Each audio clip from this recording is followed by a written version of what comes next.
Marketing Square. Bienvenue sur Marketing Square, le rendez-vous du gros marketing. Le gros, c'est un marketing qui sort des clous, qui se réinvente, qui se renouvelle. C'est aussi un mindset qui repose sur l'envie de se dépasser, de se détacher de ses opinions une bonne fois pour toutes et d'apprendre en continu. Si tu te reconnais dans cette description, que tu sois débutant ou expert, abonne-toi. Ce podcast va devenir ton meilleur allié. Je suis Caroline Mignot, grosse marketeuse et entrepreneur. Et chaque semaine, je partage sans compter des astuces concrètes, des méthodes actionnables, des idées utiles pour faire grandir ton business et rester à la pointe des nouveautés. Si cet épisode te plaît, tu peux le partager en me taguant ou lui laisser 5 étoiles sur Apple Podcasts. Bonjour à tous et bienvenue dans ce nouvel épisode de Marketing Square. Aujourd'hui, je suis ravie de retrouver Harold Gardas, qui est le dirigeant de l'agence Com et qui va nous parler vidéo. La vidéo, c'est le sujet de l'année. Tout le monde veut en faire, mais peu savent vraiment quelle recette appliquer pour faire des vidéos qui fonctionnent. Salut Harold et bienvenue dans le podcast. Salut Caro, salut tout le monde. Déjà, est-ce que tu peux nous raconter comment toi, tu es arrivé à faire de la vidéo et qu'est-ce que vous faites dans votre agence ? Yes, carrément. Bon, écoute, rapidement, donc moi j'ai lancé l'agence là il y a 2 ans parce que dans un secteur donc qui est quand même déjà bien rempli d'agences, il y avait peu d'agences qui proposaient des vidéos à des prix accessibles pour des entrepreneurs, entrepreneuses, porteurs de projets. Et donc l'idée c'était en fait de proposer une offre qui soit hyper adaptable d'un point de vue financier pour pouvoir donner en fait la possibilité à tout le monde de faire de la vidéo. Et donc on avait une offre à 1 000 €, ce qui est relativement peu cher dans ce secteur. Et on a petit à petit fait pas mal de vidéos, pas mal grossi les équipes, pas mal grossi les projets sur lesquels on intervient dorénavant. Et donc là, 2 ans après, on a une petite équipe de 25 et on fait plein de types de contenus vidéo. La vidéo, ça peut être un format un peu intimidant et surtout, on sait pas trop comment briefer une équipe sur le sujet. Et du coup, qu'est-ce qui définit selon toi une bonne ou une mauvaise vidéo ? C'est les résultats vraiment corrélés à la vidéo et 2, forcément, l'avis de nos clients qui est le meilleur des indicateurs. Et du coup, quels sont les chiffres, les indicateurs de succès qui permettent vraiment d'apprécier le succès de la vidéo en fonction des objectifs ? Qu'est-ce que tu observes comme KPIs qui sont intéressants ? Donc j'ai une publication, il y a des gens qui cliquent sur la vidéo et qui vont directement aller sur le site pour consommer le bien ou le service. Donc là, c'est assez tangible et palpable puisqu'on voit que sur 10 000 vues, il va y avoir, je dis n'importe quoi, 1000 personnes qui vont sur le site et 20 personnes qui vont consommer. Donc moi, mon KPI, il est juste sur la personne qui a consommé la vidéo et qui est allée sur le site. Tout le reste derrière, au final, c'est moins de mon ressort puisque c'est assez intéressant de voir ça. Mais la com, au final, c'est ce qui déclenche le premier achat. C'est vraiment donner l'envie. Après, ce qui va faire que tu as une bonne rétention et que quelqu'un va venir reconsommer, c'est moins de par la communication, plus que de par après la qualité de ton produit ou de ton service. Donc voilà, sur des trucs assez concrets, tu vois, c'est combien de personnes ont vu la vidéo et combien de personnes ont cliqué pour aller voir le site ou le lien qui est annexé à cette vidéo. Ouais. Ok, hyper clair. On est prêt pour rentrer dans le cœur de l'épisode et du coup, aujourd'hui, tu vas nous livrer un peu tes secrets pour faire une vidéo réussie. Alors vas-y, on t'écoute. Allez, c'est parti. Alors écoute, mon premier conseil qui est pas directement lié à la vidéo, mais qui est un à côté, mais qui est déterminant, c'est le copywriting. Donc c'est le post que tu vas accompagner de ta vidéo. Donc principalement sur LinkedIn, qui est chez nous un gros levier d'acquisition. Donc c'est vraiment comment est-ce que tu vas donner l'envie à des personnes de par ton copywriting, les premières lignes de ton texte, de consommer la vidéo. Donc ça, c'est un premier conseil. Du coup, pour ceux qui se demandent, parce qu'il y a toujours justement une nébuleuse autour de mais comment on écrit un script vidéo, honnêtement, la méthode toute simple, c'est toujours les mêmes recettes en copywriting. Prenez un template tout fait comme le template AIDA dont vous entendez tout le temps parler. En fait, un bon post LinkedIn, c'est pareil qu'un bon script de vidéo. Ça obéit vraiment à des règles universelles. Donc, un petit tips pour ceux qui nous écoutent, pour rédiger la partie script vidéo, qui, je sais, ça fait toujours peur, l'angoisse de la page blanche, tout ça. Partez d'un modèle comme typiquement le modèle simplissime AIDA, c'est un texte à trous. Vous mettez les bons éléments, je vous remettrai la ressource dans l'épisode et du coup vous retrouverez ce modèle qui, je pense, vous fera gagner beaucoup de temps. Et je te laisse continuer vers le tips numéro 2, Harold. Ensuite, il y a le scroll stopper. Donc, le scroll stopper qui est à la fois sur le copywriting et à la fois sur la vidéo, c'est comment est-ce que quand une personne va regarder les 2-3 premières secondes de ta vidéo, tu vas lui donner envie de consommer l'entièreté de cette vidéo. Donc, c'est ce qu'on appelle le scroll stopper. C'est littéralement quand les gens scrollent, tu as envie de t'arrêter.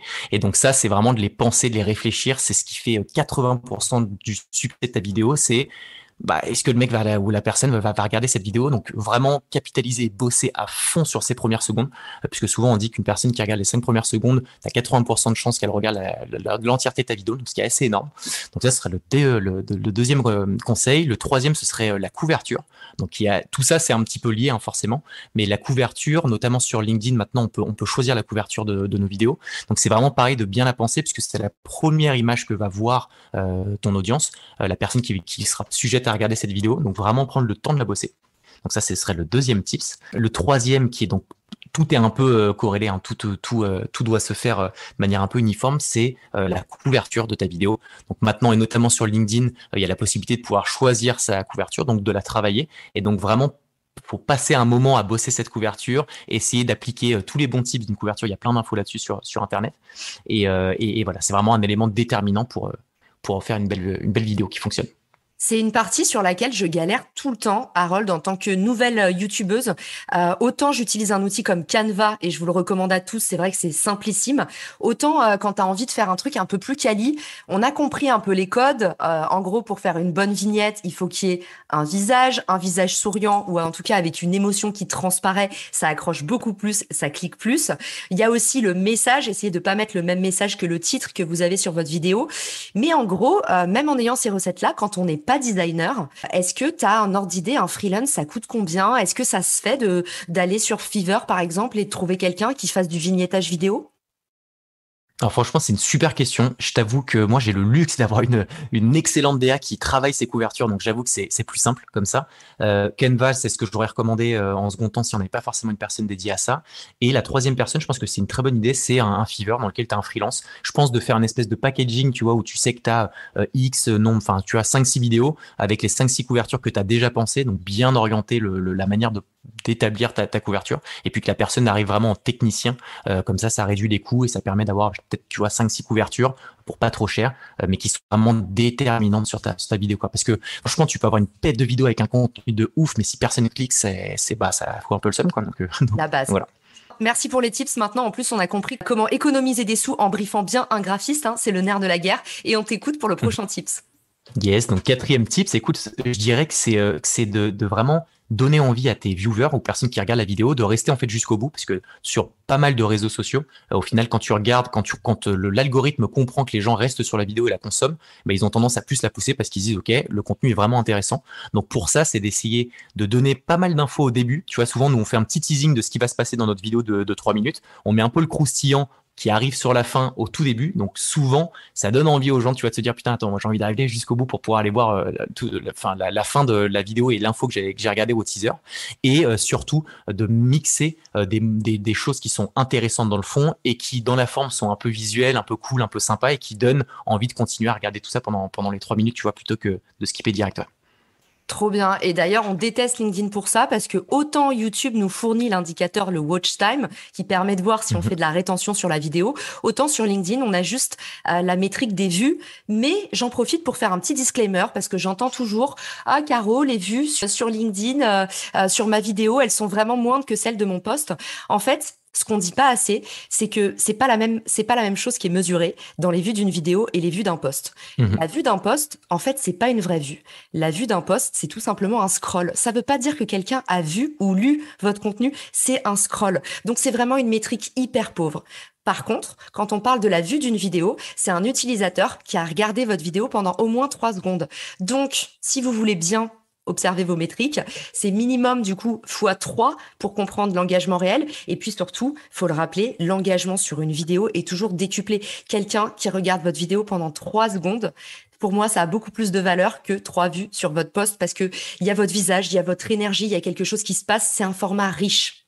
Voilà. Donc, c'est vrai que le watch time, hyper important et on ne peut pas le mesurer sur LinkedIn, d'où l'intérêt de coupler ça avec une chaîne YouTube pour pouvoir avoir d'autres indicateurs et plus de profondeur et de granularité dans les stats. Totalement d'accord avec toi. Et tu vois, si je peux compléter, et ça va dans le sens de ce que tu dis, on a fait un petit test avec une vidéo pour lesquelles on a passé un peu de temps, qui s'appelle le petit format en deux spi. Et tu vois, on avait en moyenne, mes posts font plutôt aux alentours de 50-60 000 vues. Donc, comme tu l'as dit, de gens qui passent juste devant la publication.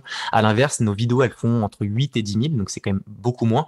Mais au final, on se rend compte que le taux, enfin, le nombre de commentaires est beaucoup plus important. Le nombre de demandes clients est, mais franchement, 4 fois supérieur à celui d'un post. Donc, je suis totalement d'accord avec toi. Il faut comparer ce qui est comparable. Et donc, tu fais bien de rappeler vraiment ces mesures-là qui sont importantes à prendre en compte. Ouais. Et surtout, on parle d'engagement, le graal suprême de l'engagement, pas pour l'algo LinkedIn, mais en tout cas pour les créateurs, c'est le partage. C'est le moment où ça a tellement plu que la personne, en fait, repartage votre contenu. Et en fait, stats fournis par LinkedIn, la vidéo est 20 fois plus susceptible d'être partagée que tout autre type de publication. Donc, faut le dire aussi, c'est quelque chose qu'on va moins mesurer, mais en fait, ça a de l'impact. Totalement, exactement. Et donc, du coup, bah écoute, ça m'amène alors sur le point 5 qui va être peut-être, je suis curieux d'avoir ton avis. Je le donne parce que j'ai l'impression que l'algo LinkedIn aime encore ça, mais pour faire une vidéo qui fonctionne, le dernier tip ce serait de maximiser le nombre de commentaires, partages, likes au démarrage du post. Donc encore une fois rapidement, mais quand on a un post et que LinkedIn voit qu'il y a beaucoup d'interactions rapidement, il se dit ok, c'est un contenu qui plaît. Donc souvent ce qu'on fait chez Com, c'est que quand il y a un post, on a une petite channel sur Slack en mode du gros like sa mère et on envoie le lien et tout le monde va balancer un petit like, un petit commentaire pour pouvoir pousser et titiller l'algorithme et essayer voilà, de maximiser les chances que ça performe bien. Ouais. Oui, alors j'ai pas la stat sous le coude, mais je vais quand même te le dire parce que ça c'est pareil, il y a plein de gens qui ne le savent pas.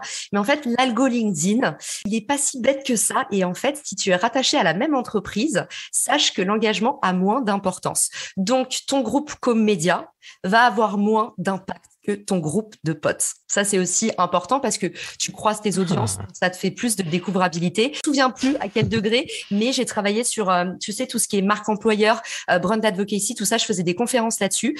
Et en fait, c'est très important de préciser aux gens que le soutien des gens de ton entreprise, c'est cool, mais par rapport aux personnes qui regardent le post, il faut pas se mentir, les gens regardent d'où viennent les commentaires. Si c'est que des gens de ta boîte qui commentent, déjà tu as moins de preuves sociales. Donc ça, pour moi, c'est du quali, ça s'observe aussi. Et 2, comme je te dis, l'algorithme, il dévalue un tout petit peu. Ça a quand même de l'impact, mais c'est d'évaluer, il repère que tu fais partie de la même boîte et du coup, il y a moins d'engagement. Enfin, il valorise moins cet engagement. Voilà. Hyper intéressant. Et donc, ce qui veut dire que si jamais il se rend compte donc de ça, ça veut dire il aura tendance justement à moins pousser ta publication. Donc, mieux vaut ne pas avoir de like les 3 premières minutes, mais que ce soit pas les gens de ta team, c'est ça, en gros? Ça, j'ai pas cette info et je pense pas que ce soit à ce point-là, Harold. C'est juste qu'il te fait. Il faut que je vous retrouve la stat et je vous la mettrai dans la description de l'épisode. Mais en tout cas, à partir du moment où les gens font partie de la même entreprise, l'engagement compte moins. Mais t'es pas non plus shadowban. Il y a pas de malus. Mais à savoir, c'est plus intéressant de croiser ses audiences avec celle d'un partenaire ou celle d'un collaborateur. Écoute, cool, c'est hyper bon à prendre, vraiment. Et je vais tenir au courant la team Com de ce nouveau tips. Sur la partie prod vidéo, il y a quelques petits conseils que je voulais ajouter. Tu me diras ce que tu en penses. N'hésite pas à rebondir. Toi, t'es l'encyclopédie de la vidéo, donc je suis sûre que tu vas avoir des choses à ajouter. Mais en gros, sur la partie production vidéo, pour pas se prendre les pieds dans le tapis, moi, des petites astuces qui m'ont aidé, c'est dans un premier temps, et encore une fois, on vous dit toujours la même chose en marketing, c'est les mêmes règles partout, universelles. Une seule vidéo, un seul message. Ne partez pas dans tous les sens. Donc, quand Harold vous dit un call to action, c'est vraiment un call to action. C'est pas 3 call to action et un autre dans le post. Mesurez, partez absolument de votre objectif. Quel est votre objectif? Est-ce que vous voulez déclencher des rendez-vous? Est-ce que vous voulez déclencher de l'engagement? Fixez votre objectif et en fonction de ça, demandez. Dans la vie, c'est toujours pareil. Quand tu ne demandes pas, t'as pas. Soyez pas timide sur votre vidéo. Déclenchez l'action. Donc voilà, un seul sitier, un seul message, quitte à faire des petites vidéos, parce que ça, c'est ma seconde astuce. Les petites vidéos marchent mieux. Surtout si vous pensez à la diffuser sur des canaux sociaux qui sont déjà saturés. Donc, essayez de décliner au maximum votre contenu. Par exemple, faire un teaser qui renvoie vers votre chaîne YouTube. Ça vous permet de faire de l'acquisition. Par exemple, découper en 3 séries et en disant la suite demain, abonnez-vous. Bref, recycler et dupliquer son contenu, c'est la méthode intelligente pour vraiment concevoir en fait votre contenu, pas comme un gros bloc monolithique, mais comme une petite suite qui va créer de la réassurance avec votre prospect, qui va créer de la confiance, puis surtout qui va faire monter l'excitation. Voilà, je voulais rajouter quand même ça. Et puis, on va le dire pour ceux qui nous écoutent, qui n'ont pas encore partagé de vidéos sur LinkedIn, il y a souvent un amalgame qui est fait. c'est que vous partagez votre vidéo YouTube. En fait, LinkedIn n'aime pas du tout ça, puisque LinkedIn veut vous garder sur LinkedIn. Donc, quand on parle avec Harold de partager sa vidéo sur LinkedIn, nous, on parle d'un contenu natif. C'est-à-dire que vous allez uploader votre vidéo directement dans le corps du post. Et ça a plus d'impact. Vous allez avoir plus de vues.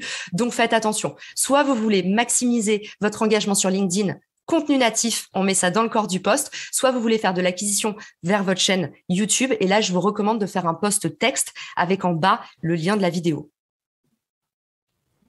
Absolument tout dit. Donc, si tu cherches du boulot dans la vidéo, n'hésite pas à me... Non, franchement, c'est magnifique. Vraiment, tu déchires. T'as tout dit. Flatteur. Il fait toujours ça avant de finir un épisode. C'est sa signature. Bon, en tout cas, j'espère que cet épisode vous a tout aidé. Harold, où est-ce qu'on peut te retrouver si on a envie de continuer la conversation avec toi, te poser des questions ou pourquoi pas booker sa première vidéo avec Com Media? Eh ben, écoute, directement sur LinkedIn. Pour Com, c'est toute la partie contenu vidéo et Com Media. Donc, c'est le média que vous pouvez suivre où il y a pas mal d'entrepreneurs, entrepreneuses qui partagent leurs aventures. Donc, voilà, vous pouvez checker tout ça sur LinkedIn. Trop bien. Eh ben, merci beaucoup. Je mettrai tous tes liens dans les ressources de l'épisode et on vous dit à très vite pour un nouvel épisode de Marketing Square. Ciao. Ciao tout le monde. Si t'as écouté jusqu'ici, c'est certainement que cet épisode t'a plu. Ce podcast est rendu possible par Richmaker, le Tinder du B2B comme on l'appelle. C'est une plateforme que j'ai lancée et qui permet d'identifier des partenaires compatibles en fonction de ton business. En gros, dis-moi quels sont tes objectifs marketing et je te dirai qui va t'aider à les dépasser au sein de ton écosystème. Pourquoi aller chercher ses clients un par un quand on peut placer sa croissance en pilote automatique? Plus d'excuses, passe à l'action et à très vite sur Marketing Square, le podcast du gros marketing. Marketing Square.